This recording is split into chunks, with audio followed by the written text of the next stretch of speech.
నరేష్. ఈరోజు మనతో పాటు Congress party fire brand BRS కి కూడా చాలా చోట్ల లక్షల్లో ఓట్లు పడ్డాయి. అసెంబ్లీ ఎన్నికలలో వాళ్ళు చెప్పింది ఏంది, మాకు వాళ్ళకు 1.8% మాత్రమే డిఫరెన్స్ ఉన్నది, వీళ్ళు ఏదో కాలర్ ఎగరేసుకుంటున్నారు.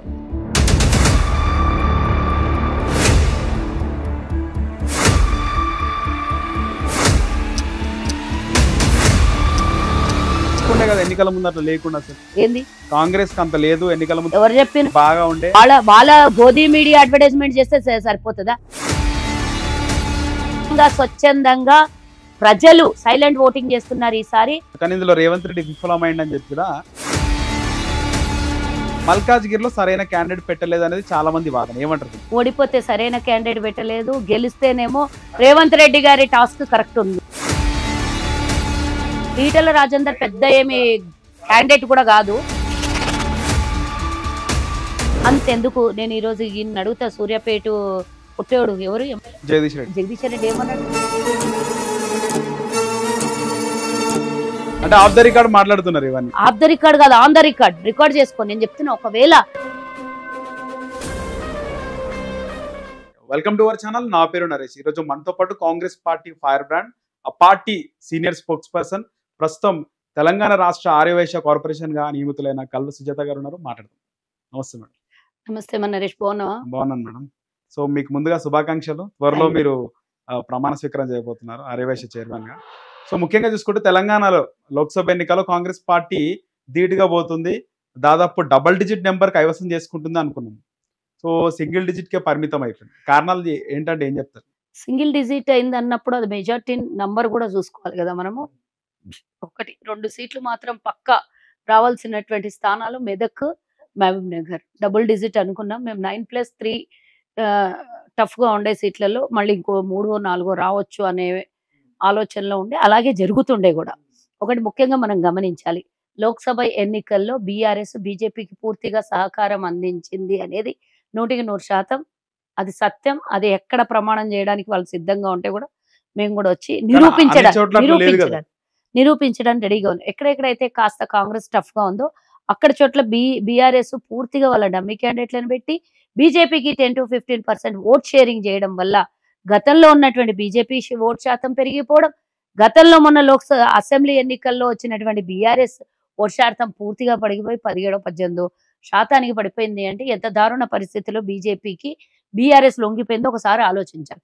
మనం మహబూబ్ నగర్ చూస్తే 4200 ఓట్లతో కాంగ్రెస్ పార్టీ కష్టపడింటే 2-3 గెలుస్తుండే అనేది కూడా కష్టపడింటే అనే దానికన్నా ఎక్కువ కాంగ్రెస్ ఓట్ శాతం 2% పెరిగింది. ఇంకా కష్టపడింటే ఇంకా 3-4 కూడా వస్తుండే అనేది అందరికి. ఎంత కష్టపడినా, ఇంకా కష్టపడితే మొన్న 65 సీట్లు వస్తే ఇంకో కొంచెం కష్టపడితే 75 వస్తుంది. ఆ స్థాయికి మనం పనిచేస్తాం.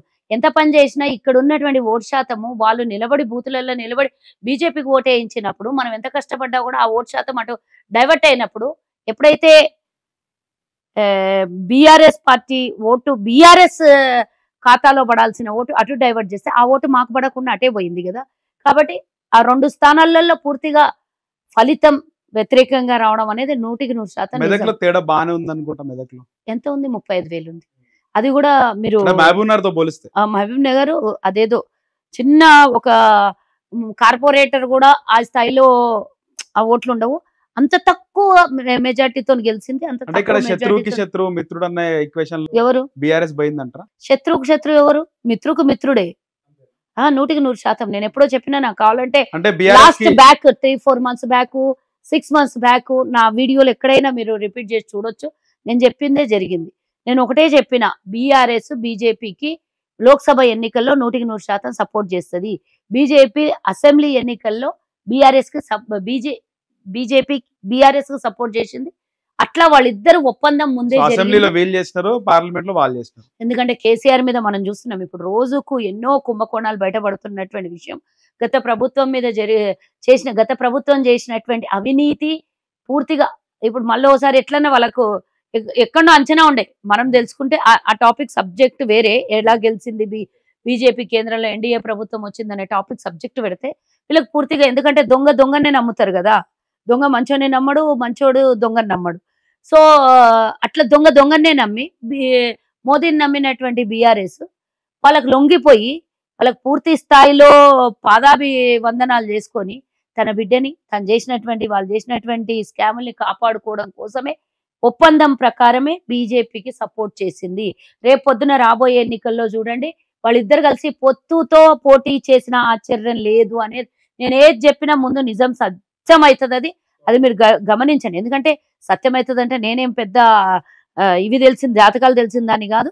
జనరల్ గా జరుగుతున్నటువంటి పరిణామాలు అవగాహన చేసుకోగల శక్తి ఉన్నటువంటి వాళ్ళలో మేము కూడా రోజు మీడియా ముందు ఉంటాం, రోజు పొలిటికల్ గా అనాలిసిస్ చేయగలుగుతాం కాబట్టి ఏం జరుగుతుందో అని చెప్పగలుగుతాం. అందులో భాగంగానే ఈ రోజు తన బిడ్డ జైల్లో ఉంది. దాని గురించి వాళ్ళు ఊసెత్తుతున్నారా, దాని గురించి మాట్లాడుతున్నారా? కాబట్టి వాళ్ళిద్దరూ పూర్తి స్థాయిలో లొంగిపోయారు బీజేపీకి. అందుకోసమనే 10 నుంచి 15% అని అంటే మీరు ఎన్ని సీట్లు ఓడిపోయినామో, ఎన్ని సీట్లు గెలిచే స్థాయిలో ఉండనో ఒక్కసారి గమనించండి. వాస్తవానికి కాంగ్రెస్ పార్టీకి బీజేపీతో పోలిస్తే శాతం ఎక్కువనే ఉంది. కానీ చాలా వరకు బీఆర్ఎస్ కి కూడా చాలా చోట్ల లక్షల్లో ఓట్లు పడ్డాయి. అమ్మ ఇది లోక్సభ ఎన్నికలు 7 లోక్సభ ఓట్లు మీరు ఒక్కసారి గమనించాలి. అసెంబ్లీ ఎన్నికలలో వాళ్ళు చెప్పింది ఏంది, మాకు వాళ్ళకు 1.8% మాత్రమే డిఫరెన్స్ ఉన్నది. వీళ్ళు ఏదో కాలర్ ఎగరేసుకుంటున్నారు, మేము గెలిచినాము అని చెప్పేసి ఏదో గొప్పలు చెప్పుకుంటున్నారు.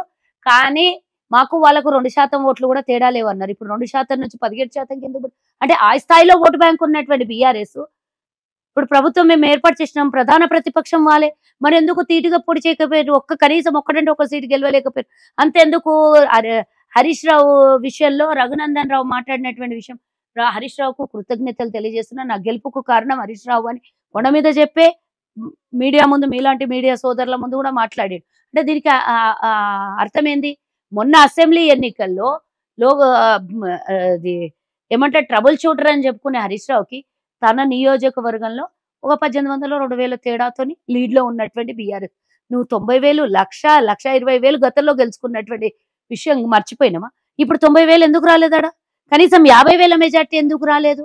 అట్లాంటి పరిస్థితులలో అక్కడ మాకు దెబ్బతీసింది కాస్త దుబ్బాక, కాస్త సిద్దిపేట. లేకపోతే డెఫినెట్ గా మేము ఆ స్థానాన్ని కూడా కైవసం చేసుకుంటుంటాం. ఏదైతే వాళ్ళకు వ్యతిరేక ఓటు ఉన్నదో కాంగ్రెస్ అకౌంట్ లో పడాలి. బీజేపీకి ఎట్లా పడింది అక్కడ 2 స్థానాలలో? చెప్పండి ఒకసారి. గజ్వేల్లో కూడా దగ్గరికి వచ్చినాం మేము. మరి అట్లాంటిది దగ్గరుండి గెలిపించిండేమో వాళ్ళ బంధువుకి. అట్లాంటివి స్థానాలు చాలా ఉన్నాయి. వాళ్ళు నిజంగానే మాకు గట్టి పోటీ ఇచ్చింటే బీఆర్ఎస్, బీజేపీకి 2-3 వస్తుండే, వాళ్ళకి 2-3 వస్తుండే కదా. మరి ఎందుకు రాలేదు బీఆర్ఎస్ కి? మాకు వాళ్ళకి 2% ఓటు తేడా ఉన్నప్పుడు డెఫినెట్ గా ఖాతాలో పడాల్సినటువంటివి ఎక్కడ పోయినాయి? సీట్లు ఎక్కడ పోయినాయి? ఇప్పుడు 17-18% ఎందుకు వచ్చింది? అంటే అప్పటికి ఇప్పటికి సగానికి సగం తగ్గిపోయింది. అంటే మీరు పూర్తి స్థాయిలో కొలాప్స్ అన్న అయ్యి ఉండాలి, పూర్తి స్థాయిలో వాళ్ళకి సహకరించి ఉండాలి. కానీ కొలాప్స్ కాకముందు ఒక మాట చెప్తాను నేను, అన్ని బూతులలో మేము స్వయాన లైవ్ ఎవిడెన్స్ లో నేను చూసినటువంటి విషయం, బీఆర్ఎస్ వాళ్ళు నిలబడిపోయి బీజేపీకి బీఆర్ఎస్ కి ఏమంటలేరు, బూతులలో నిలబడ్డ ఏజెంట్లు, లోపల కౌంటింగ్ ఎలక్షన్ బూతులలో ఉన్నటువంటి ఏజెంట్లు అందరు బయట నిలబడి లోపల నుండి అంత బీజేపీకి ఏమని చెప్తున్నారు. ఇంతకన్నా దారుణం, ఇంతకన్నా దరిద్రం ఏమన్నా ఉంటుందా? అంటే వీళ్ళ ఓటు వాళ్ళకి డైవర్ట్ చేసిండ్రు. లక్షలు అంటున్నాను, 2 లక్షలు 3 లక్షలు ఓట్లు వస్తాయి. ఎక్కనాది ఒక్కొక్క వాళ్ళకు ఉన్నటువంటి 38% ఓటు బ్యాంక్ ఎక్కడ పోయింది? 38 అంటే 7 నియోజకవర్గాలలో 2 లక్షల ఓట్లు మినిమం ఉంటాయి కదా ఒక్కొక్క 7 2 14 15 16 లక్షలు పెట్టుకుందాం ఓట్లు. 16 లక్షలు డివైడెడ్ బై 38% ఓట్ బ్యాంక్. 38% లో వాళ్ళకి రావాల్సినటువంటి ఓటు శాతం ఎంత? కనీసం ఇంకో 5% 10% తగ్గిన 30%కి పడిపోవాలి. కానీ 17% ఎట్లా పడిపోతుంది? ఇవన్నీ క్యాలిక్యులేషన్ చేసుకుంటే చాలా ఉన్నాయి. ఈ ఓటు కాస్త బీజేపీ అకౌంట్లలో పడడానికి కారణమైనటువంటి బీఆర్ఎస్. కాబట్టి కాంగ్రెస్ ఖాతాలో ఇంకో 2-3 రావాల్సినటువంటి సీట్లని బీజేపీ కైవసం చేసుకుంది వాళ్ళిద్దరు స్నేహభావం వల్ల. ఇంకోటి మీకు కాంగ్రెస్ పార్టీకి ప్లస్ అయింది జహీరాబాద్ లో బేబీ పాటిల్ గెలుస్తాడని సర్వేలు చెప్పింది చాలా మంది కూడా. అన్ని అందరు చెప్తారు, కానీ అక్కడ ఏం జరిగిందంటారు? ఏం జరుగుతుంది? మేము గెలుస్తామని ముందే చెప్పినాము. దాంతో పాటే 10 అని మీ మీడియా ముందు మాట్లాడినప్పుడు కూడా మేము చెప్పినాం కదా. మీరు అన్ని గెలుస్తాం 14 గెలుస్తాం అని చెప్పినారు. నేను చెప్పలేదు 9+ అన్నా, లేదు అంటే 10+4 బోనస్ అన్నా. నేను జైరాబాద్ చెప్పిన, మెదక్ చెప్పినా, మహబూబ్ నగర్ చెప్పినా, మహబూబాబాద్ చెప్పినా, నాగర్ కర్నూలు చెప్పినా,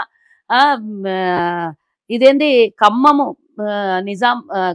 నల్గొండ, భువనగిరి, ఇవన్నీ నేను చెప్పిన 9 దాంట్లలో నాది బిఫోర్ నాది ఏదైనా ఇంటర్వ్యూస్ ఉంటే చూసుకోండి. నేను చెప్పినటువంటి ఇవే స్థానాలు కాక ఇంకొక 3-4 టఫ్ గా అంటే ఇద్దరు పోటా పోటీన 1, 2, 3 స్థానాలు మాకే రావచ్చు అనుకున్నాం కానీ అక్కడ మేము అనుకున్న దానికి వ్యతిరేకంగా బీఆర్ఎస్ అటు పని చేసింది కాబట్టి మాకు పడాల్సినటువంటి ఓటు అక్కడ పడింది డైరెక్ట్ ఒకవేళ వాళ్ళ. మెదక్ గానీ మహబూబ్ నగర్ గానీ కాంగ్రెస్ పార్టీ ఖాతాలో పడింటే ఆ టారిట్ 10 అవుతుండే. అంతే కదా మేము చెప్పింది కూడా అదే కదా. మాకున్న ఈ ఈక్వేషన్ లో 10 సీట్లు, ఆ 10 సీట్లలో 2 పోయినాయి మాకు. ముఖ్యమంత్రి రేవంత్ రెడ్డి ఎక్కడ కూడా 8 సీట్ల కైవసం అయిందని చెప్పి ఎక్కడ కూడా ఆయన ఒక బాధ గానీ ఏం లేకుండా ఉన్నట్టుగా అనిపించింది. నెక్స్ట్ డే ప్రెస్ ఎందుకు బాధపడాలి? చేసిన తప్పు వాళ్ళని లైవ్ గా కనబడుతున్నప్పుడు బాధ చాలా ఎందుకు పడాలి? ఆనందం కనబడ్డది ఆయన ముఖంలో ఆ రోజు. అవును, ఈ రోజు నేనేం చెప్తున్నా అంటే చాలా మంది ఏమంటారంటే అటు ఆంధ్రప్రదేశ్ లో తెలుగుదేశం పార్టీ వచ్చింది దానికి ఉండొచ్చు అని చెప్పేసి. అంటే ఈ ఆనందం ఆ ఆనందం రెండు కలిపి ఆనందంగా ఉండేది తప్పలేదు. అంటే అక్కడ గెలిస్తే ఇక్కడ ఆనందం ఏంది? ఆయన ఒక ముఖ్యమంత్రిగా తను ఇంకో 2 స్థానాలు రావాలి అనుకున్నప్పుడు డెఫినెట్ గా ఆ స్థానాలు వస్తే ఇంకా అదనమైనటువంటి ఆనందం ఉంటుండే. తప్పేముంది? మీరు అన్నట్లు అన్ని సర్వేలు ముందు 2 రోజుల ముందు ఎగ్జిట్ పోల్స్ అన్ని ఏం చెప్పినాయి? తెలంగాణలో 3-5 సీట్లు కాంగ్రెస్ కు వస్తాయి అన్నారు. కర్ణాటకలో 3-5 అన్నారు. పంజాబ్ లో 2-3 కూడా కాంగ్రెస్ కు రావు అన్నారు. బీజేపీ హస్తగతం అయిపోతున్నది. భారతదేశం మొత్తం 400 సీట్లకు దగ్గర దగ్గర 385 చెప్పినటువంటి ఎగ్జిట్ పోల్స్ కూడా ఉన్నాయి. మరి ఆ ఎగ్జిట్ పోల్స్ కి మేము అంచనాలు వేసిన దానికి వచ్చిన రిజల్ట్ కి ఎట్లా ఉంది? అదే మనం కొంచెమన్నా ఆలోచించాల్సినటువంటి విషయం ఉంది కదా. మనం చూసినాం నిన్న మహారాష్ట్రలో 48 ఓట్లతో గెలిచినటువంటి వ్యక్తి మీద ఎన్ని ఆరోపణలు ఉన్నాయి, ఏ విధంగా అట్లా ఒక 100 సీట్లు 100 స్థానాలు 1000 లోపల ఓడిపోయింది కాంగ్రెస్ కూటమి అన్నప్పుడు ఆలోచన చెయ్యండి. అందులో ఎంత పెద్ద గ్యాంబ్లింగ్ జరిగి ఉంటది. ఇంకో 50 సీట్లు కాంగ్రెస్ కోటాలో పడింటే ఈ రోజు మీరు అనుకున్న దానికి రివర్సే అవుతుండే కదా. ఒక్కటి 48 ఓట్లు 2200 ఓట్లతో అక్కడ ఏదేది శివసేన అభ్యర్థి గెలుపొందుతున్నాడు అని చెప్పిన తర్వాత అనౌన్స్ చేసినాక రీకౌంటింగ్ అని చేసి వాళ్ళు సెల్ ఫోన్ లో ఆపరేట్ చేసి 48 ఓట్లతో గెలిచిండు అని చెప్పేసి అక్కడ ఉన్న అధికారులతో వాళ్ళు ప్రకటించుకోవడం ఎంతవరకు దారుణం. అధికారం వాళ్ళ చేతిలో ఉందని ఈసీ తన స్థానం మర్చి ఈ రోజు బీజేపీకి సపోర్ట్ చేసిందని, మీడియా వాళ్ళకి సపోర్ట్ చేసిందని, ఇవన్నీ ఉండడం వల్ల కాంగ్రెస్ కొన్ని సీట్లు అదనంగా మైనస్ అయినాయి. లేకపోతే డెఫినెట్ గా కాంగ్రెస్ కి ఇంకో 50 సీట్లు వచ్చేవని నిన్న చూసిన తర్వాత మేము మొన్న టీవీలో చూసిన తర్వాత బాధపడుతున్నది ఏంటంటే ఈ ఈ ఈసీ గాని అన్ని అధికారిక సంస్థలన్నీ కూడా అంటే స్వచ్ఛంద సంస్థలన్నీ కూడా వాళ్ళకి పూర్తి స్థాయిలో ఫేవర్ చేసినందుకే ఈ స్థానాలు. లేకపోతే ఈ రోజు మోడీ మీద వ్యతిరేకత ఉన్నటువంటి నార్త్ ఇండియా మొత్తం ఎట్లా కొట్టుకుపోయిందో చూసినావు కదా. ఇంకా కూడా సౌత్ ఇండియాలో అన్ని రాకపోతుండే. నాకు తెలిసి 100% ఆంధ్రప్రదేశ్ లో కూడా ఇలాంటిదే జరిగింది అనేది నాకు అనుమానం వస్తుంది. ఎందుకంటే ఈవీఎం అని ఉండొచ్చు, లేకపోతే ట్యాంపరింగ్ అయినా అయ్యి ఉండొచ్చు. ఈవీఎంలు అంటే ఎక్కడైనా నువ్వు ఇప్పుడు ఈవీఎంలు అంటే ఈవీఎం మిషన్లలో ఉండొచ్చు. చివరికి వాళ్ళు కొంతమంది అనాలిసిస్ చేసి నాకు చెప్పినటువంటి విషయం 65% 68% 5 గంటల వరకు పోలింగ్ జరిగితే ఒక రోజు ఆలస్యంగానో రాత్రి అర్ధరాత్రి ఎప్పుడో పర్సెంటేజ్ ఇచ్చిర్రంట. ఈ రోజు ఇంత టెక్నాలజీలో ఇంత ఫార్వర్డ్ ఉన్నటువంటి సమయంలో గతంలో 2018లో తెలంగాణలో ఏదైతే అసెంబ్లీ ఎన్నికల్లో 23 లక్షల ఓట్లను తొలగించడం, 10 గంటల తర్వాత పర్సెంటేజ్ డిక్లేర్ చేయడం, సేమ్ ఆంధ్రప్రదేశ్ లో కూడా అదే జరిగింది అనేది భావన అందరికి ఉన్నది. ఎందుకంటే అంత స్థాయిలో 21కి 21 పోటీ చేయడం, పవన్ కళ్యాణ్ 21 గెలుస్తారు, బీజేపీకి ఏం లేకున్నా 8 సీట్లు అక్కడ గెలుస్తారు, 3 సీట్లు ఇస్తే 3 సీట్లు. అసలు ఇది ఇంత దారుణం జరుగుతుందని నేనైతే ఊహించలేదు. ఎంత మార్పు కోరినా ఇప్పుడు కాంగ్రెస్ రావాలి అని అసెంబ్లీ ఎన్నికలలో మార్పు కోరిండ్రు ప్రజలు. మరి అట్లాంటప్పుడు 100 సీట్లు మాకు రావాలి కదా, మరి ఎందుకు రాలేదు? ఎంతో కొంత అంత వ్యతిరేకత 100% కేసీఆర్ మీద ఎంత వ్యతిరేకత అంటే గుంతదోవి పాతి పెట్టాలన్నంత వ్యతిరేకత ఉంటే కూడా 100 సీట్లు కాంగ్రెస్ కి ఎందుకు రాలేదు? మరి అట్లాంటిది జగన్ మీద ఎంత కోపం ఉన్నా 5 ఏళ్లకే, కేసీఆర్ మీద 10 ఏళ్లకు వ్యతిరేకత, జగన్ మీద 5 ఏళ్ల వ్యతిరేకత సగమే ఉంటది. ఈ వ్యతిరేకత ఆయనేం మంచోడని నేనేం చెప్పను. ఆయన కూడా దుర్మార్గమైనటువంటి కేసీఆర్ ఎట్లా దుర్మార్గుడు ఆయన కూడా అట్లనే దుర్మార్గు. కానీ ఎంత లేదన్నా ఒక 40 సీట్లు 50 సీట్లు 35 సీట్లు రావాలి కదా. 10 సీట్లు వచ్చి మిగతా అన్ని వాళ్ళు నిలబడే సీట్లన్నీ ఒక్కడు కూడా ఓడిపోకుండా గెలుస్తారంట. అదెట్లా గెలుస్తారు? నాకు కొంతమంది చెప్పినటువంటి విషయం ఏంటంటే సాయంత్రం 5 గంటలకు 68% వీళ్ళు పర్సెంటేజ్ డిక్లేర్ చేయగానే 85% ఏదో దాడిపోయిందట. అంటే లోపల బూతులలో ఎంతమంది ఉంటారు? ఎంతమంది ఉంటే కేంద్రం కుట్ర కామన్ క్యాలిక్యులేషన్. ఒక్క ఓటర్ ఓటేసి బయటికి వచ్చడానికి సమయం 6 నుంచి 7 నిమిషాలు తీసుకుంటారు. ఒక్క ఓటర్ ఓటేసి రావాలి. లోపల 8,000 మంది ఉన్నారని మీకు 20% ఓట్లు పెరుగుతాయి. 15% పెరిగినాయి అనుకుందాం. నాకు కరెక్ట్ గా క్యాలిక్యులేషన్ నేను ఆంధ్ర మీద ఫోకస్ చేయలేదు కాబట్టి జరిగిందా కాస్త ఆలోచించి మాట్లాడుతున్నా నేను. మాక్సిమం బూత్ లో 5 గంటల తర్వాత ఉండేటోళ్ళు ఒక్కొక్క బూత్ లో 100, 200, 500 కూడా ఉంటారు. 500 మంది ఉంటే ఎంత పర్సెంటేజ్ 800 ఉంటారు, 1000 కూడా ఉంటారు కదా. ఉంటారు. అంటే నీకు ఉండేదే బూతులలో 2000 ఓట్లు ఉంటాయి ఒక్కొక్క బూత్ లో. సగం మంది 5 గంటల వరకు ఓటు వేయకుండా ఉంటారా? సగం మంది పోల్ ఉండరు కదా. మాక్సిమం 100 నుంచి 500 వరకు పెట్టుకుంది. ఒక్క మనిషికి 6 నిమిషాల నుంచి 7 నిమిషాల సమయం తీసుకుంటే 500 మంది, నువ్వు అన్నట్లే 500 మందికి ఎన్ని నిమిషాలు టైం తీసుకోవాలి? 3.5 గంటల టైం తీసుకోవాలి కదా. అప్రాక్స్. మరి ఎక్కడి నుంచి వచ్చింది అంత పర్సెంటేజ్? ఇవన్నీ క్యాలిక్యులేషన్ చేస్తే చాలా చోట్ల ఇట్లనే జరిగినటువంటి వాళ్ళ అధికారం, అంగబలం, అర్ధబలం, ఆర్థిక బలం అన్ని అడ్డం పెట్టుకొని బీజేపీ ఇష్టానుసారంగా వాళ్ళకి కావాల్సిన చోట, వాళ్ళకి తెలిసి ఎట్లన్నా ఆ రోజు 30 లక్షల కోట్ల రూపాయలు ఆ రోజు దీంట్లో పెట్టేసి నాశనం అయిపోయినటువంటి భారతదేశీయులందరూ, హిందువులు ముఖ్యంగా చెప్పుకోవాలి, హిందువులందరూ సర్వనాశనం అయిపోయినరు. మరి ఆ ఇచ్చినటువంటి ఎగ్జిట్ పోల్స్ కి ఎంతో కొంత వాళ్ళకి తెలుసు 200 దాటి వస్తే ఎక్కువ అయిపోయింది వాళ్ళకని వాళ్ళకి తెలుసు. అంత ఘోరాతి ఘోరంగా ఉంది కాబట్టే దాన్ని తీసుకొని వచ్చి ఎగ్జిట్ పోల్స్ ఆ విధంగా మనకు చూపించారు. ఒకవేళ వాళ్ళు కూడా అంటున్నారు, అంటే ఒకవేళ మేము టాంపరింగ్ చేసినా, ఈవీఎం లేవని చేసినా కూడా మేమెందుకు ఇంత తక్కువ, అంటే బీజేపీకి సొంతంగా మెజారిటీ పూర్తిగా పోయేది ఉండేనేమో, అంత వచ్చింది ఎక్కువ కదా. నార్త్ ఇండియాలో మనం చూసినాం కదా ఎంత వ్యతిరేకత అయితే ఉంది. ఎంత వ్యతిరేకత. అయోధ్యలో కూడా బీజేపీ గెలవలేదని అంటే ఇది చూడండి, రాముడు పుట్టిన, రాముడు ఎన్నికల ముందు అట్లా లేకుండా కదా. ఎన్నికల ముందు అట్లా లేకుండా అసలు ఏంది కాంగ్రెస్ కి అంత లేదు. ఎన్నికల ముందు ఎవరు చెప్పిన? వాళ్ళ గోధీ మీడియా అడ్వర్టైజ్మెంట్ చేస్తే సరిపోతుంది. జనాలు కూడా వ్యక్తిగతంగా స్వచ్ఛందంగా ప్రజలు సైలెంట్ ఓటింగ్ చేస్తున్నారు. ఈసారి స్వచ్ఛందంగా బీజేపీని అవాయిడ్ చేస్తున్నారు ప్రజలు అనేది మాకున్నటువంటి. మేము పొలిటీషియన్స్, మేము క్యాంపెయినింగ్ చేసిన చోట ఎక్కడ ఏ రాష్ట్రంలో కాంగ్రెస్ కి ఎంత ఉనికి పెరిగిందో అనే దాని మీద మాకుంటది క్యాలిక్యులేషన్. కానీ వాళ్ళ మీడియా ఇవన్నీ అవసరం లేదు, అన్నం ఉడికిందా అనేది. నువ్వు 2వ తారీఖు వచ్చిన ఎగ్జిట్ పోల్ ని బట్టే వాళ్ళకు ఏ విధంగా మీడియా సపోర్ట్ చేసిందో అదే నేషనల్ మీడియాని తీసుకొని మన తెలంగాణలో, మన తెలుగు రాష్ట్రాలలో కూడా అవే కాంగ్రెస్ కి 30-40 సీట్లు కూడా రావని చూపించు. ఎక్కడ 30-40, ఎక్కడ 103 సీట్లు కాంగ్రెస్.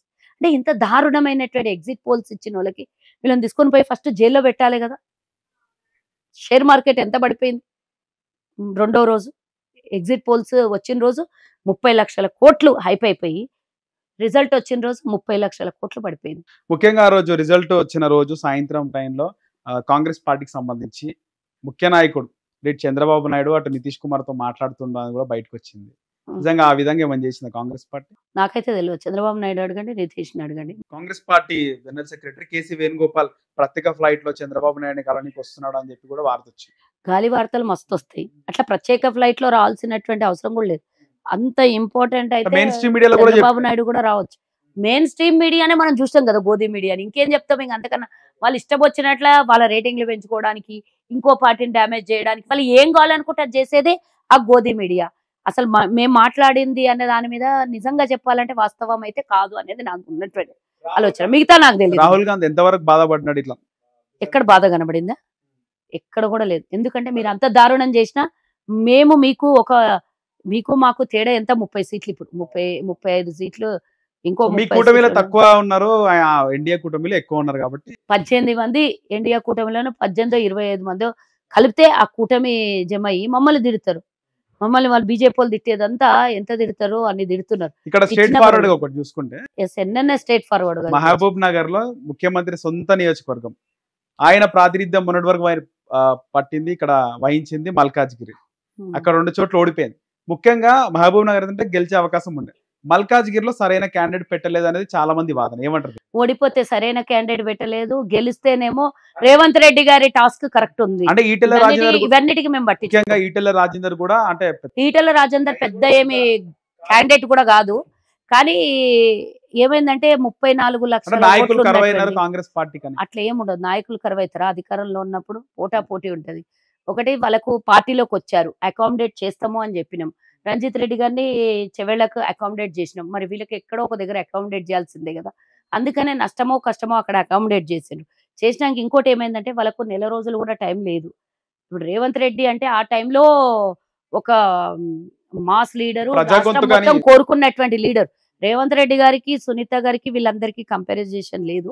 సో రేవంత్ రెడ్డి గారికి ఆ రోజు అధికారంలో ఉన్నా కూడా రేవంత్ రెడ్డి గారు ఓడించే అధికారంలోకి రాగలిగినరు అంటే అన్ని స్థానాలలో ఒక్క స్థానం కూడా కాంగ్రెస్ గెలిచి లేకుండే ఆ రోజు రాష్ట్రాల్లో ముఖ్యంగా అధికారంలో లేకుండే ఎంత కష్టంగా 2 లక్షల ఓట్లు రిగ్గింగ్ చేసినా కూడా మేము గెలిచినాం.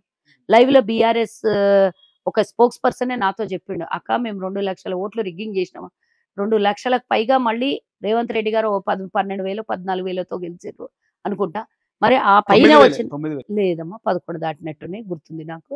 అయినా 2 లక్షల ఓట్లు రిగ్గింగ్ చేసినా మళ్ళీ దాని మీద అదనంగా వచ్చినాయి మాకు. అంటే ఒకవేళ వాళ్ళు రిగ్గింగ్ చేయనుకుంటే రేవంత్ రెడ్డి గారు 2 లక్షలకు పైన ఆ రోజు గెలిచేవాళ్ళనేది మాకున్నటువంటి సమాచారం. వాళ్ళే చెప్పినటువంటి విషయం ఇది. లై నేను డిబేట్‌లో కూర్చున్నప్పుడు ఆఫ్టర్ డిబేట్ వాళ్ళ ఒక పెద్ద నాయకుడు నాతో చెప్పిండు, మేము 2 లక్షల ఓట్లు రిగ్గింగ్ చేసినాం, మేమే గెలుస్తాం ఛాలెంజ్ అని వాళ్ళు చెప్పారు. మీరు ఎన్ని లక్షల ఓట్లు రిగ్గింగ్ చేసినా రేవంత్ రెడ్డి గెలవడం ఖాయమని నేను చెప్పాను. అక్కడ చూసుకుంటే బీజేపీలో డీకే అరుణ కానీ లేకపోతే బండి సంజయ్, రఘునందన్ రావు, ఈటెల రాజేందర్, విశ్వేశ్వర రెడ్డి ఇలాంటి వాళ్ళు ఉన్నారు. సో మొత్తం భారతీయ జనతా పార్టీలో ఇక్కడనేమో ఆల్రెడీ ఇక్కడ అందరు ఎమ్మెల్యేలు గెలిచినారు. సో వేరే కొత్త ముఖాలు కనబడ్డాయి. ఎవరికి కొత్త మంటారు? ఇప్పుడు గెలిచిన వాళ్ళంతా కొత్త ముఖాలు ఎంతమంది ఉన్నారు? కాంగ్రెస్ పార్టీకి సంబంధించి ఓడిపోయినారు. ఓడిపోయినోళ్ళా? ఓడిపోయినోళ్ళు అని అంటే ఇప్పుడు ఈ రోజు గెలిచిన దాంట్లో సగం మంది బీఆర్ఎస్, బీజేపీ, ఆర్ఎస్ఎస్ జెండా మోసిన వాళ్ళు ఎవరు కాదు. ఈటల రాజేందర్ కాదు, డీకే అరుణ కాదు, రఘునందన్ కాదు, ఇలా చెప్పుకుంటూ పోతే వాళ్ళ దాంట్లో సగం మంది గెలిచిన వాళ్ళ దాంట్లో సగం మంది 8లో సగం మంది నలుగురు ఎవరెవరు ఉన్నారు. అంతెందుకు అరవింద్ కూడా ఆర్ఎస్ఎస్ జెండా మోసినోడు కాదు, కాంగ్రెస్ నుంచే పోయినోడు. డీకే అరుణ కాంగ్రెస్ నుంచే పోయింది ఆమె. ఇట్లా చెప్పుకుంటూ పోతే ఒక కేవలం బండి సంజయ్ ఎవరు గెలిచారు వాళ్ళ దాంట్లో గెలిచినటువంటి వాళ్ళ ఆర్ఎస్ఎస్ వాళ్ళు ఈయన కిషన్ రెడ్డి ఇద్దరే అనుకుంటాను నాకు తెలిసి. స్వచ్ఛందంగా బీజేపీకి పనిచేసి బీజేపీలో ఉండి బీజేపీతోనే జీవితం రాజకీయ జీవితం గడిపినటువంటి వాళ్ళు వాళ్ళిద్దరు. మిగతా వాళ్ళందరూ బయట పార్టీల నుంచి వచ్చిన కొత్త మొక్కలు. ఇప్పుడైతే అప్పుడైతే ఏ పార్టీలో ఇప్పుడు సునీత రెడ్డి ఆమె గత 15 సంవత్సరాలుగా జిల్లా పరిషత్ చైర్మన్ గా ఉంది. రంజిత్ రెడ్డి గత ఎంపీని. ఇంకెవరు నీకు కనిపించింది? ఒక్క నీలం మధు ఆల్రెడీ బీఆర్ఎస్ లీడరే ఆయన. ఇంకెవరు నీకు కొత్తాలంటే సడన్ గా ఎవరు జనాలకు తెలియనటువంటి వ్యక్తుల ఈ పార్టీ ఆ పార్టీ నుంచి వచ్చిన వాళ్ళు ఉండొచ్చు, కానీ జనాలకు తెలియనటువంటి వ్యక్తి కాదు. ముఖ్యమంత్రి ఒక లోకల్ ఎలక్షన్స్ అంటే సార్వత్రిక ఎన్నికల తర్వాత ఏ ఎన్నికలు జరిగినా లోక్సభ గానీ జిహెచ్ఎంసీ గానీ స్థానిక సంస్థలు ఏవి జరిగినా కూడా ఆపరేషన్ ఆకర్ష్ కి తెరదీసి చాలా మంది నాయకులని తీసుకునే ప్రయత్నం చేస్తారు. కానీ ఇందులో రేవంత్ రెడ్డి విఫలమైందని చెప్పి కూడా అంటే ఏంది నాకు అర్థం కాలేదు. ఆకర్షణ అంటే ఇప్పుడు మామూలుగా ఇతర పార్టీల నుంచి అధికార పార్టీలోకి ఫెయిల్ అవ్వడం కాదు బాబు. మా ఇంటి దగ్గర లైన్లు కడుతున్నారు మా దగ్గర, కానీ రేవంత్ రెడ్డి గారు తీసుకోవాలనుకుంటే పేరు మోసిన నాయకులు ఎవరది? పేరు మోసిన వాళ్ళు ఏముంటారు ఆడ? పేరు మోసిన వాళ్ళు ఉండరు, పేరు మనం చూసుకుంటే 2014 తర్వాత బీఆర్ఎస్ మంచి నాయకులను తీసుకుంది. ఎర్రబాల్లి, తలసాని, కడియం శ్రీహరి ఇలాంటి నాయకులను చాలా మంది తీసుకుంది కదా. ఇక్కడ రేవంత్ రెడ్డి తలసాని మీద చూసినావు కదా గొర్రెల స్కామ్, మాట్లాడదాం గొర్రెల స్కామ్ తర్వాత. మల్లారెడ్డికి చూసినావు కదా స్కాములు, భూ దందాలు, ఇట్లాంటి వాళ్ళకి మళ్ళీ కాంగ్రెస్ తీసుకోవాలన్నా? మల్లారెడ్డి అదే కావాలని తీసుకుంటలేరు అనేది కూడా అందరూ మాట్లాడుతున్నారు. మరి ఇంకే ఎవరు కావాలి? కాంగ్రెస్ దగ్గర లీడర్ లేరా? వాళ్ళు లేరంటే గతి లేరు కాబట్టి అంటే ఇదే మైనస్ పాయింట్ చేసింది రేవంత్ రెడ్డి. రేవంత్ రెడ్డికి చేసిన మైనస్ ఇదే అని ఏంది వీళ్ళందరినీ తీసుకునేది? తీసుకోకపోవడం అంటే వీళ్ళందరినీ తీసుకుంటే ప్లస్. అంటే గెలుపు కోసం ఏ గడ్డైనా తినొచ్చా? గెలుపు కోసం ఏ గడ్డైనా తినొచ్చు. రేపు పొద్దున వాళ్ళనే తీసుకొని మేము నిలబెట్టించి లేదో వాళ్ళ సపోర్ట్ తీసుకున్న రేపు గెలిచింటే మీరే వచ్చి నాతో మాట్లాడుతున్నారు. ఇంత ఆరోపణలు ఉన్న ఇట్లాంటి స్కామ్లు ఉన్న వాళ్ళని ఎట్లా తీసుకున్నారు? మీరు అన్ని కథలు చెప్పినారు, మళ్ళీ మీరు మాట్లాడుతున్నారు. ఇవన్నీ ఆఫ్ ద రికార్డ్ కాదు, ఆన్ ద రికార్డ్ చేసుకొని నేను చెప్తున్నా. ఒకవేళ మీరే గనక మేము తీసుకుంటే మీరే వచ్చి మాట్లాడతారు కదా ప్రజల పక్షాన. మీడియా అంటే ప్రజల పక్షాన మాట్లాడే వాళ్ళు ఇట్లాంటి వాళ్ళని ఎట్లా తీసుకున్నారు? గతంలో చీల్చి చెండాడతామని చెప్పినటువంటి కాంగ్రెస్ పార్టీ ఈరోజు ఎట్లా తీసుకున్నారని మీరే అడుగుతుండ్రు. ఈరోజు తీసుకోకపోతే మేము వ్యక్తిగతంగా పార్టీ పరంగా నష్టపోయిండొచ్చు, కానీ అట్లాంటి వాళ్ళని దూరం పెట్టడం వల్ల ప్రజలకు లాభం కదా. ప్రజలకు లాభం అయ్యే ప్రజాపాలన నడుస్తున్నప్పుడు పార్టీ లాభం కన్నా ఎక్కువ ప్రజల లాభం చూసుకోవాలి కదా. ఇప్పుడు మాకేం తక్కువైందని ఈ రోజు ఇంకో 2 సీట్లు అదనంగా వస్తే కేంద్రంలో ఏం అధికారంలో ఏం రాకుంటే మాక్సిమం సపోర్ట్ ఇంకెక్కువ పెరుగుతుండేనేమో. కానీ బీఆర్ఎస్ చేసినటువంటి మోసం తెలంగాణ ప్రజలకి రేపు పొద్దున పూర్తి స్థాయిలో వాళ్ళకు వాళ్ళు బొందబెట్టుకున్నారు. ఇప్పుడు 17-18% రేపు పొద్దున లోకల్ బాడీ ఎలక్షన్లు ఉంటాయి, పెట్టుకుంటే వాళ్ళతో పొత్తు పెట్టుకుంటారు. అప్పుడు ప్రజలు పూర్తిగా చెప్పుతో కొట్టినట్లు జవాబు చెప్తారు కదా.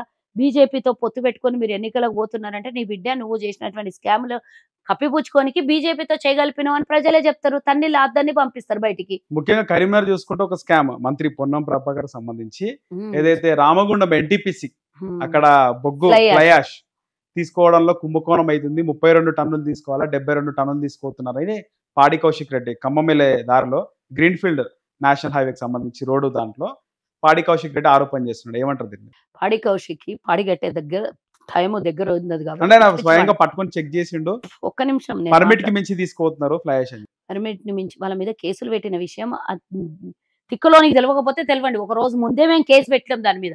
ఎవడు స్కాములు చెయ్యరు, దానికి తప్పు చేసినోనికి పట్టుకుంటారు. దాని మీద 100 కేసులు కోట్లు పెడతారు. మారినాయి. ఇక మంత్రి పొన్నం ప్రభాకర్ బంధువులు ఇన్వాల్వ్ అయి ఉన్నారంట. అది పట్టి మనం ఫస్ట్ పట్టించినాక మాట్లాడమను. తిక్క తిక్క మాటలు మాట్లాడితే రివర్స్ కేసు పెడతాం ఆయన మీద. ఆల్రెడీ ఆ వెహికల్ల మీద ఇది స్కామ్ అని ఏదైతే చెప్పుకుంటారో ఆల్రెడీ ఈ పాడి కౌశిక్ రెడ్డి స్టేట్మెంట్ ఇవ్వక ముందు రోజే ఆల్రెడీ కేసు ఫైల్ అయిపోయింది ఉన్నది. కావాలంటే కేసు అయితే ఎప్పటికి పడితే అప్పుడు ఒక రోజు తర్వాత ఒక రోజు ముందు ఎట్లా పడితే అట్లా కేసు ఫైల్ కాదు కదా. అది కావాలంటే చెక్ చేసుకోండి. చెక్ చేసుకున్న తర్వాత ఆ పాడి కౌశిక్ కూడా ఒక కాపీ పంపించండి. మీ మీడియా త్రూ ఒక కాపీ పంపించండి. దద్దమ్మల్లాగా మాట్లాడొద్దు. నిజాలు వాస్తవాలు తెలుసుకొని మాట్లాడండి. దానికి పొన్నం ప్రభాకర్కి ఏమే సంబంధం ఉన్నది? దాంట్లో గాదానివి స్కామ్లు ఎవడన్నా ఓవర్లోడ్ ఇచ్చి స్కాములు చేసేటంత మరీ కక్కుర్తి బీఆర్ఎస్ లాగా కక్కుర్తి కాంగ్రెస్ నాయకులకు లేదు. పనిచేసే విధానము చేయించే విధానం తెలుస్తుంది కానీ ఇట్లా అడ్డగోలుగా దోచుకునే అవసరం కాంగ్రెస్ కి లేదని చెప్పండి ఆయనకి. ఓకే, లేదంటారు అయితే అట్లా. అది కాపీ తీసుకొని పోండి చెప్పండి అంటున్నాను నేను. ఇక కేసీఆర్ కి సంబంధించి ఆల్రెడీ నరసింహారెడ్డితో కమిటీ వేయడం జరిగింది. నోటీసులు ఇచ్చినారు గతంలో. ఆయన ఎన్నికల తర్వాత వస్తాడు. ఏం జరుగుతుందంటారు ఈ కరెంట్ స్కామ్ లో? కేసీఆర్ ఏమన్నా లోపల విద్యుత్ స్కామ్ లో ఛత్తీస్గఢ్ ఛత్తీస్గఢ్ అలాగే మనకి భద్రాచలం గాని, భద్రాద్రి గాని, యాదాద్రి గాని దీనికి సంబంధించి ఏం చెప్తారు? ఆయనకి ఏం చెప్తున్నాడు అంటే నువ్వు ఓడు నాకు విచారణ జరపడానికి నువ్వు ఓడి నాకు అని అంటుండు. ముఖ్యమంత్రి అయినా ప్రధానమంత్రి అయినా ప్రపంచానికి నేత అయినా తప్పు చేసినప్పుడు కన్సల్ట్ ఆఫీసర్ అడిగినప్పుడు సమాధానం చెప్పాలి, నోటీసులకు జవాబులు ఇవ్వాలి. లేకపోతే కూర్చొని నేను జవాబులు ఇస్తాను చాలా మాటలు మాట్లాడుతావు కదా. అంతెందుకు నేను ఈ రోజు ఈయన అడుగుతా, సూర్యాపేట పుట్టేవాడు ఎవరు ఎమ్మెల్యే జగదీష్ రెడ్డి. జగదీశ్వర్ రెడ్డి. ఆ జగదీశ్వర్ రెడ్డి ఏమన్నాడు? దీని మీద సెంట్రల్ కమిటీ విచారణ వేయండి, మేము దీనికి సమాధానం చెప్తాం, మా మీద దాన్ని కూర్చోబెట్టండి మాట్లాడించండి అన్నాడు. ఇప్పుడు మేము కమిటీ వేయంగానే ఎక్కడ వారిపోయాడు? నేను రాను విచారణకు అంటున్నాడు. ఇప్పుడు ఈయనకు కూడా టైం ఇస్తున్నారు కదా కేసీఆర్ కూడా. ఇచ్చిండ్రు, టైం కూడా రాకపోతే దాని తర్వాత చూపిస్తారు. ఆ సర్టన్ టైం అధికారులు చేయాల్సిన పని చేస్తారు. అధికారి అడగొద్దు ఆయనకు, ఆయన నువ్వోడు నాకు నోటీస్ ఇవ్వడానికి అని అంటుండు, నాకు నువ్వోడు విచారణ చేయనికి అంటుండు. నువ్వోడు అన్నందుకే రేపు పొద్దున ఎవరు విచారణ చేయాలని వాళ్ళే చేస్తారు. సమయం సందర్భం అన్ని తప్పు చేసిన వాళ్ళకు డెఫినెట్ గా అవన్నీ మీదికి వస్తాయి. దాన్ని తట్టుకునే శక్తి ఉంటదేమో చూసుకోమని చెప్పండి. తప్పు చేసి ₹3.90 75 కొన్నటువంటి విద్యుత్ అక్కడి నుంచి ఈ తెలంగాణకు వచ్చి మనకిచ్చేసరికి ₹10 ఎందుకు మారుతుంది? ఎందుకు అవుతుంది అది? ఎందుకు అవుతుంది అది? ఎందుకు అంత ఖర్చు? దాని మీద ఎందుకు పెట్టుబడి? ఎందుకు అక్కడ నుంచి వచ్చింది ఏంది? ఇక్కడ మీరు చేస్తున్న స్కామ్ ఏంది? దానికి లెక్క ఏమని అడుగుతున్నారు? లెక్క నీకు దమ్ముంటే, లేకపోతే అధికారులతో లెక్కలు పంపించు. నీ మీద నోటీసులు ఉంటే నువ్వే ఆన్సర్ చెప్పు. జగదీశ్వర్ రెడ్డి రాడంటే నువ్వు రావంటావు. అంటే ఇద్దరు ఒప్పుకుంటున్నట్టే కదా, తప్పులు చేసినాం మేము అని చెప్పి ఒప్పుకుంటున్నట్టే కదా. లేకపోతే రుబాబ్తోని పాడి కౌశిక్ సవాల్ ఇస్తుంటాడు, లేకపోతే బాల్కా సుమన్ సవాల్ ఇస్తుంటాడు, లేకపోతే ఇప్పుడే చెప్పిన కదా పొట్టేడు ఆడొకడు సవాల్ ఇస్తుంటాడు, కేసీఆర్ సవాల్ ఇస్తుంటాడు. మేము దానికి ఒక్కటే సౌ బక్నా ఏ క్లిక్దా అన్నట్టు మీరు రేపు దానికి వచ్చే సమాధానం చెప్పండి. విద్యుత్ చోద ఎంత దొంగతనం చేసిండ్రో, దాని మీద ఎంత పెద్ద స్కామ్లో 1,30,000 కోట్లు అనుకుంటా, దాని మీద 85,000 కోట్లేమో ఉండే. మొత్తం తీస్తే ఇప్పుడు అది 1,00,000 కోట్ల దాటి 85,000 కోట్లు 85,000 కోట్లు ఆల్రెడీ దాని మీద బకాయిలు స్కాములు ఉన్నాయి. ఇంకా దాన్ని చూస్తే తీరా మొత్తం ఎంక్వైరీ అయ్యే వరకు 1,30,000 కోట్లు అయ్యేటట్టు ఉన్నది అనిపిస్తుంది. ముఖ్యంగా మాజీ మంత్రి తలసాని శ్రీనివాస్ యాదవ్ ఇది గొర్రెల స్కామ్ అయింది ఆయన శాఖలో, పశుసంవర్ధ శాఖలో. ఇప్పుడు ఫైల్స్ కూడా పోయినాయని చెప్పి మనం చూసినాం వార్తలు. కాంగ్రెస్ గవర్నమెంట్ వచ్చినాక ఫైళ్లు మాయమైనాయి, కాల్ చేస్తారు. ఒకటే కాదు, టూరిజం ఫైల్స్ కూడా చాలా అయినాయి, విద్యాశాఖలు అయినాయి, అన్నిట్లో కాల్ చేస్తారు. వాళ్ళు చేసే స్కామ్లు అంతా బయట పెట్టద్దు అనేది. ఏదైనా తప్పు చేసినోడు ఏదన్నా ఒకటి వదిలిపోతాడు ఆధారం, అది పక్క. అందుకని బయట పడుతూనే ఉన్నాయి, టూరిజం లో పడేటివి ఉన్నాయి. ఇంకా అది పూర్తి స్థాయిలో మరి దాని మీద శ్రీనివాస్ గౌడ్ ఉండే, గతంలో ఉన్న చైర్మన్లు వీళ్ళందరూ చేసినటువంటి స్కామ్లు బయట పడాల్సిందే. ఇప్పుడు గొర్రెల స్కాము వాళ్ళు ఎంత కాల్ చేసినా ఏదో ఒక చోట అయితే ఆధారాలు, ఫైల్స్ కాల్ చేసినావు, జనాల దగ్గర అయితే ఆధారాలు ఉంటాయి కదా, బ్యాంకులో ఆధారాలు ఉంటాయి, నువ్వు ఎక్కడి నుంచి ఎక్కడ స్కాములు చేసినావు దొరుకుతాయి. దేరే మగర్ భగవాన్ కే ఘర్ మే అంధేర్ నహీ అన్నట్టు అధికారులు చేసే పని తను అంటే స్వేచ్ఛనిచ్చి వాళ్ళకి పనులు చేసుకోమన్నప్పుడు డెఫినెట్ గా ఎక్కడ ఆధారాలన్నీ దొరుకుతాయి. ఒకటి అటు ఇటో కానీ మొత్తానికి చేసిన తప్పులన్నీ అయితే గొర్రెల స్కామే గానీ, ధరణి స్కామే గానియ్యండి, కాళేశ్వరం స్కామే గాని, విద్యుత్ స్కామే గానియండి, సివిల్ సప్లై గాని ఏది చూసుకున్నా స్కామ్‌లల్లనే ఉంది. ఇక ఈ జన్మ సరిపోదేమో మళ్ళో జన్మ కూడా కేసీఆర్ చేసినటువంటి వాళ్ళ వర్గం చేసినటువంటి స్కాములు, వాళ్ళు చేసినటువంటి అప్పులు, వాళ్ళు చేసినటువంటి దోపిడీ తీయడానికి ఓ 5 సంవత్సరాలు ఇదే పడేటట్టున్నదనిపిస్తుంది. ఓ దిక్కు ప్రజాపాలన చేయాలి, అప్పులున్నటువంటి రాష్ట్రము, అప్పులకు వడ్డీలు కట్టాలి, ఓ దిక్కు మేమిచ్చినటువంటి పథకాలకు అమలు పరచడానికి ఆ నిధుల్ని కేటాయించాలి. ఇన్ని రకాలుగా కష్టాల్లో ఉన్నా కూడా ప్రభుత్వాన్ని సాఫీగా నడిపించుకుంటూ వస్తున్నామంటే గత ప్రభుత్వం చేసిన పాపాలని కడిగేసేటటువంటి పనిలో కాంగ్రెస్ ఉన్నది. ఈ ముఖ్యంగా ఈ గొర్రెల స్కామ్ లో చూసుకుంటే 700 కోట్లు మారినాయి, సిస్టమ్లు కూడా కాలిపోయినాయని వార్తలు మనం గతంలో చూసినాం. తాజాగా దీనిపైన ఉచ్చు బిగిస్తున్నట్టుంది. తలసాని ఇన్వెస్టిగేషన్ చేస్తారు. ఆల్రెడీ కళ్యాణ్ ఓఎస్డి రిమాండ్ లో ఉన్నారు. టీఎస్ పిఎస్సిలో దొంగలు దొరకలేదా, ఇప్పుడు ధరణిలో దొరకట్లేదా, అన్నిట్లో దొరుకుతారు. నేను చెప్పిన కదా ఆధారాలు అన్ని చేసిండొచ్చు. తప్పు చేసినాడు ఏదో ఒక ఆధారం అయితే డెఫినెట్ గా వదిలేసిపోతాడు. దాంట్లో పట్టుకొని తీగలాగితే గొర్రెల స్కామ్ ఏం చెప్తారు? గొర్రెల స్కామ్ అందరికి ఎవరు తప్పు చేస్తే ఎవరిని కూడా వదిలేదు ఉండదు. అందరికి పూర్తి స్థాయిలో దాని మీద విచారణ చేసి మొత్తం ఇంకా 700 కోట్లు ఉన్నదా 7,000 కోట్లు ఉన్నదా అన్ని తీసి బయటికి తీసి వాళ్ళని లోపలేస్తే పరిష్కారం కాదు. మొత్తం నేను అనడం ఏంటంటే ఒక సామాన్య ఓటర్గా నేను ఒక రాజకీయ పార్టీ నాయకురాలుగా కాకుండా ప్రజల దగ్గర వసూలు చేసినటువంటి ఈ డబ్బు గొర్రెలిస్తాం అని ప్రజల దగ్గర వసూలు చేసినటువంటి డబ్బే కాకుండా ప్రభుత్వ ధనాన్ని వృధా చేసి మొత్తం దోపిడీ చేసినటువంటి వీళ్ళ దగ్గర వాపస్ తీసుకొని ప్రజలకు పంచాలి. తెలంగాణ జాతికి అంకితం చేయాలి వీళ్ళ పైసలు. అప్పుడు వీళ్ళకి జైల్లోకి పంపించాలి. వీళ్ళని జైల్లోకి పంపించి వీళ్ళ ఆస్తులు దోపిడీ చేసినటువంటి ఆస్తులు వాళ్ళని అట్లనే భద్రంగా వస్తే వాడేమో జైలుకు పోతాడు, 4 రోజులు జైలుకు పోయి బెయిల్ తెచ్చుకుంటాడు. అది కాదు పరిష్కారం. వాడు దోపిడీ చేసిన పైసలు వాపస్ తీసుకోవాలి. నాకున్నటువంటి కోరిక, సామాన్య ఓటర్గా నాకున్నటువంటి కోరిక అది. ఫోన్ ట్యాపింగ్ లో ఏమైంది? లోక్సభ ఎన్నికల తర్వాత దీనిపైన మళ్ళీ జరుగుతుంది. అప్పుడే పోరు. నేను ఇందాకే చెప్పిన పూర్తి స్థాయిలో ఆధారాలు సేకరించిన తర్వాత ఇప్పుడు ఉట్టి ఫోన్ ట్యాపింగ్ లో అరెస్ట్ చేస్తే కేసీఆర్ కి కేటీఆర్ కి అయ్యేది లేదేం లేదు. వస్తున్నాయి కదా 1000 ఎకరాలు 10 లక్షల కోట్ల రూపాయల విలువైనటువంటి ఇక్కడనే కోకాపేటు ఇటు సైడ్కే 10 లక్షల కోట్ల విలువైనటువంటి భూముల్ని ధరణి ద్వారా స్కాములు చేసేసి బినామీల మీద పెట్టినటువంటి అదొక్క ఏరియాలని ఇంకా రాష్ట్రం మొత్తం ఎన్ని చేసినో అవన్నీ పూర్తిగా అంచనాలు వచ్చి పూర్తిగా అయ్యేంత వరకు చాలా పెద్ద స్కాములు ఉన్నాయి. మనకు కనబడుతున్న 10 లక్షల కోట్లే కాకుండా వీళ్ళు దోపిడీ చేసినటువంటి లక్షలాది కోట్లని కూడా పూర్తిగా అన్ని మొత్తం నేనేమంటున్నా ఉచ్చు బిగుసుకోవాలి. కేసీఆర్ అనుబంధంగా ఉన్నటువంటి పనిచేసినటువంటి ప్రతి ఒక్క అధికారి ప్రతి ఒక్క నాయకుడికి ఉచ్చు బిగుసుకోవాలి. వాళ్ళు దోపిడీ చేసినటువంటి ఆస్తులన్నిటిని తిరిగి ప్రభుత్వం కైవసం చేసుకోవాలి. అప్పుడు జైలుకు పంపారు. ఇప్పుడు జైలుకు పంపిస్తే నేను ఇందాకనే చెప్పిన తలసాని శ్రీనివాస్ అయినా కేసీఆర్ అయినా కేటీఆర్ అయినా హరీష్ రావు అయినా కవిత అయినా 4 రోజులు పోయి బెయిల్ తెచ్చుకొని ఆ కేసుల మీద కొట్లాడుతున్నామని జగన్ లాగా అవుతుంది. 10 ఏళ్ళైనా ముగియని కథ. కాబట్టి పూర్తి స్థాయిలో వాళ్ళ కుచ్చులు బిగిసి వాళ్ళ ఆస్తులన్నిటినీ ప్రభుత్వం జప్తు చేసుకున్నాకనే ఇది జరగాలి అనేది నా కోరిక.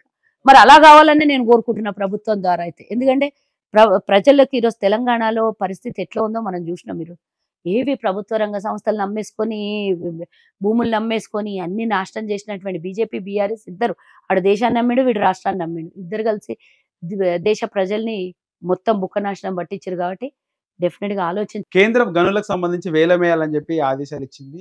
మీరు వేయకపోతే మేము వేస్తాము అని చెప్పి దీని మీద ముఖ్యంగా బీఆర్ఎస్ సోషల్ మీడియా ప్రచారం చేస్తుంది. వేలం వేయాలని అంటే మా ప్రభుత్వంలో ఏం జరగలేదు, ఇప్పుడు కాంగ్రెస్ ప్రభుత్వంలో కేంద్రం రాష్ట్రం కుమ్మక్కైందండి.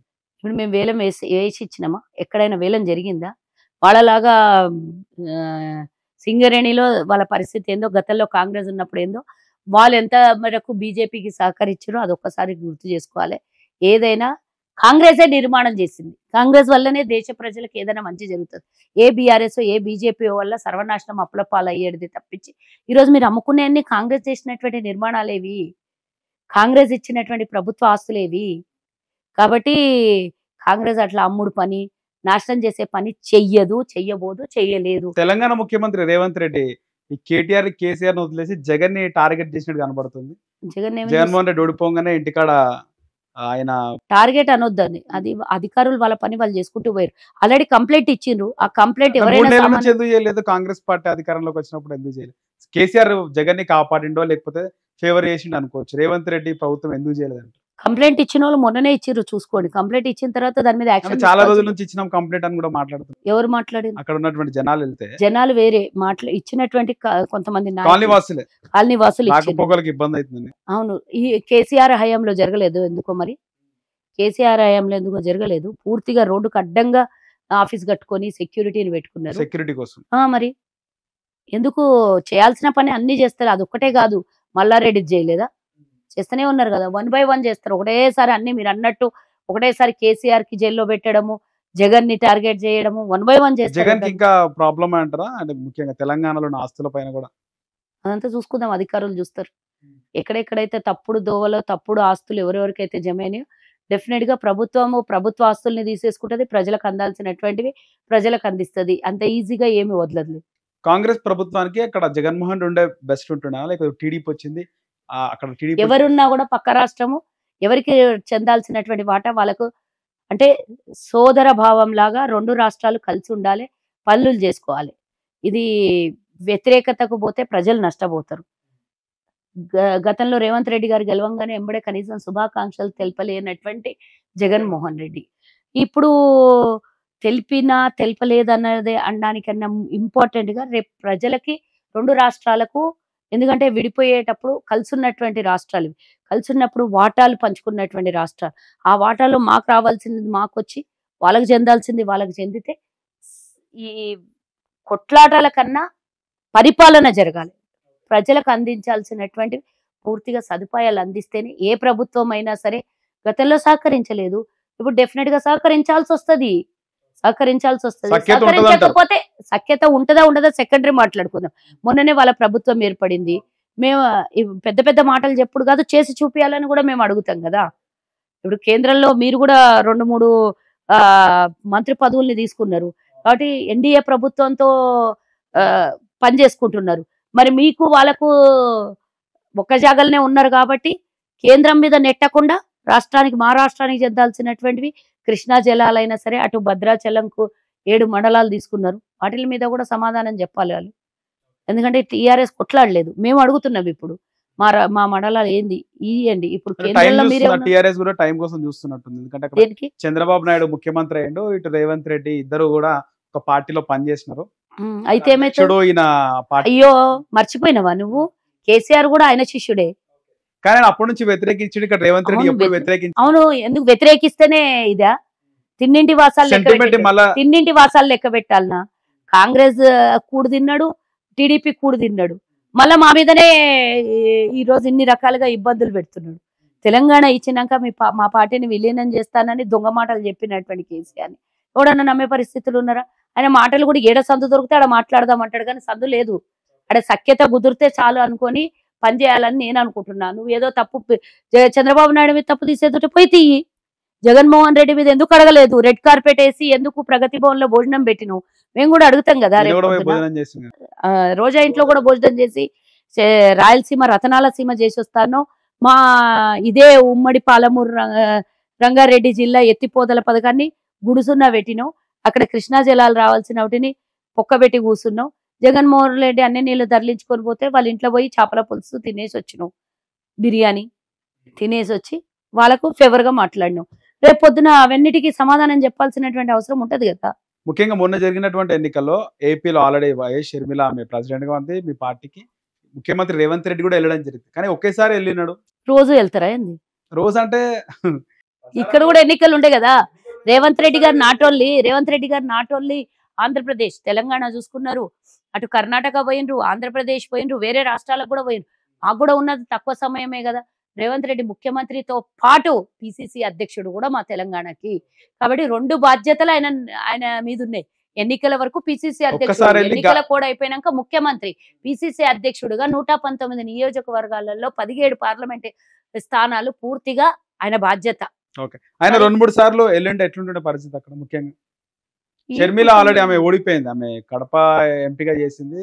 ఇన్ఫాక్ట్ పులివెందుల ఎమ్మెల్యేగా కంటెస్ట్ చేస్తే ఎట్లుంటుండే? కాంగ్రెస్ పార్టీ నుంచి? ఏమో మరి అక్కడున్న వాతావరణం నాకు తెలియదు. పోటీ చేసినంటే బాగుండేనేమో మరి నాకు తెలియదు కదా అంటే ఎంపీ కంటే ఎమ్మెల్యే కొంచెం ఎఫెక్ట్ ఉంటుండే కదా. ఏమో తెలీదు. మేము అనుకున్నది ఏంటంటే నా సొంత ఆలోచన. ఒకవేళ షర్మిల గెలిస్తే గనక కేంద్రంలో అధికారంలోకి వస్తే షర్మిల మినిస్టర్ అవుతది. ఆంధ్రప్రదేశ్‌కి మేము ఇస్తామన్న స్పెషల్ స్టేటస్ మీద తొలి సంతకం ఉంటది. తనకు కూడా రేపు పొద్దున మంచి స్థానము భవిష్యత్తు ఉంటదనేది నా సొంత ఆలోచన ఉండే. అట్లా జరుగుద్ది అనుకున్నా. కాంగ్రెస్ పార్టీ బలి చేసిందంటారా షర్మిలకి ఇట్లా తెలంగాణలో ఎందుకు బలి విలీనం చేసింది? చేసుకున్న ఇప్పుడు పార్టీ? తను ఒక నేషనల్ పార్టీకి అధ్యక్షురాలు. ఇప్పుడు లేకపోతే రేపు పొద్దున ఉండదా? ఇక్కడ కూడా తనేం గెలిచే స్థాయి కాకుండా కదా! అంటే 3, ఇక్కడ 4 కూడా ఎమ్మెల్యేలు వస్తుంటే అంత ఏం లేకుంటుండే, ఉండకుండే. ముఖ్యంగా మీ తాండూరులోనే బాగా ప్రభావం ఉందని కూడా ఎవరు చెప్పినట్లు? 3-4% అసలు ఆడ కనీసం వాళ్ళ కార్యకర్తలు కూడా లేకుండే ఆడ. ఏం లేకుండే. అట్లాంటిది ఏం ప్రభావితం లేకుండే. ఓటు ఎంతో కొంత చీరుస్తుండే. దానివల్ల లాభం ఏముండే? తనేమి ఎస్టాబ్లిష్ కాలేదు కదా! ఇంకో 5 ఏళ్ళు పోరాడాల్సే వస్తుండే కదా! అదేదో కాంగ్రెస్ నేషనల్ పార్టీ అక్కడ పోరాటం చేస్తే రేపు పొద్దున అవకాశాలు ఉంటాయి. ఇప్పుడు ఎందుకంటే బీజేపీ, టీడీపీ, జనసేన ఒకటైపోయారు. ఇప్పుడు ప్రధాన ప్రతిపక్షము అటు జగన్మోహన్ రెడ్డి, కాంగ్రెస్ పార్టీ కదా! ఇప్పుడు జగన్మోహన్ రెడ్డి ఉంటాడో జైలుకి పంపిస్తారో వాళ్ళు నాకు సంగతి తెలవదు. నెక్స్ట్ ఎవరు ఉండాలి? మేమే ఉండాలి కదా ఇప్పుడు అక్కడ. కాంగ్రెస్ పార్టీ. మరి ఇప్పుడు తనకు మంచి అపార్చునిటీ వచ్చింది కదా! 5 ఏళ్ళు తనకు పోరాటం చేసి అక్కడ ప్రజలకు నిజమైనటువంటి కాంగ్రెస్ వస్తే ఏం చేస్తది? రేపు పొద్దున నేషనల్ పార్టీ కాంగ్రెస్‌కి అధికారం ఇస్తే నెక్స్ట్ ఈ 15 ఏళ్ళు వీళ్ళని చూసినాము. నెక్స్ట్ కాంగ్రెస్‌కి ఇయ్యాలి అనే ఆలోచన కూడా వస్తది కదా! నిజంగా చెప్పాలంటే కాంగ్రెస్ ఫాలోవర్స్, కాంగ్రెస్ లీడర్లు ఎక్కువ. తెలంగాణ ఇచ్చినాము, ఆంధ్రప్రదేశ్‌ని విడదీసినాం అనే కోపం కసి తప్ప కాంగ్రెస్ మీద వాళ్ళకి ఎలాంటి వేరే కోపాలు లేవు. అదొక్కటే కోపం ఉంటది. ఇది ముఖ్యంగా నిజమేనా? అంటే ముఖ్యంగా ఇక్కడ తెలంగాణలో కంటే కాంగ్రెస్ కి ఆంధ్రప్రదేశ్ కంచుకోటలాగా ఉండే. ఆ? ఎప్పుడు తెలంగాణలో 35 సీట్లు వచ్చినాయి గుర్తుంచుకోవాలి మనం. రాజశేఖర్ రెడ్డి గారి హయాంలో. అసెంబ్లీ కూడా ఇక్కడ తెలంగాణ ఆ, కంటే ఆంధ్రలో ఎప్పుడు కూడా మొట్టమొదటిసారి కాంగ్రెస్ కి ఇన్ని స్థానాలు రావడం. నాకు తెలిసి 40 సీట్లకున్నా ఎక్కువ ఎప్పుడు రాకుంటుండే తెలంగాణలో. నాకు తెలిసిన కేసీఆర్ ధీమా కూడా అదే ఉండొచ్చు ఎప్పుడు. అప్పుడు ఉండనేమో. ఇప్పుడేముంటది, ఇంకా అయిపోయింది. కేల్కతం దుకాణం అంటే బంద్ అయింది. రిజల్ట్ వచ్చే వరకు. కేసీఆర్ ఏమైపోతాడో ఎటు పోతాడో కూడా తెలియదు ఈ పరిస్థితి.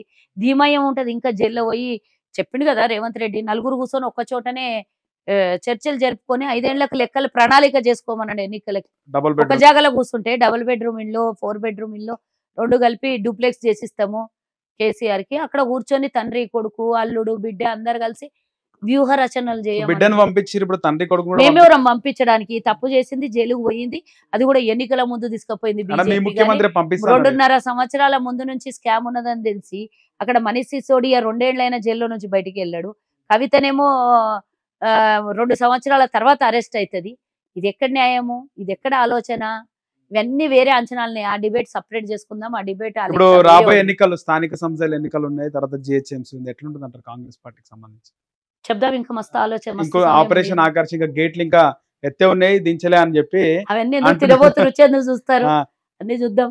ముఖ్యంగా Wait and see. Gadwal MLA కూడా రెడీ ఉన్నట్టుండు కదా బండకృష్ణ రావడానికి. చూద్దాం, అవన్నీ ఎందుకు, మేము రివీల్ చేయడం ఎందుకు, మీరే చూద్దురు కానీ. వెయిట్ అండ్ సీ ఏం జరగబోతుంది, ఏం జరుగుతుంది అనేది రేవంత్ రెడ్డి గారు చెప్పిన తర్వాత మేమందరం మాట్లాడితే బాగుంటుంది. ఓకే అక్క, ధన్యవాదాలు.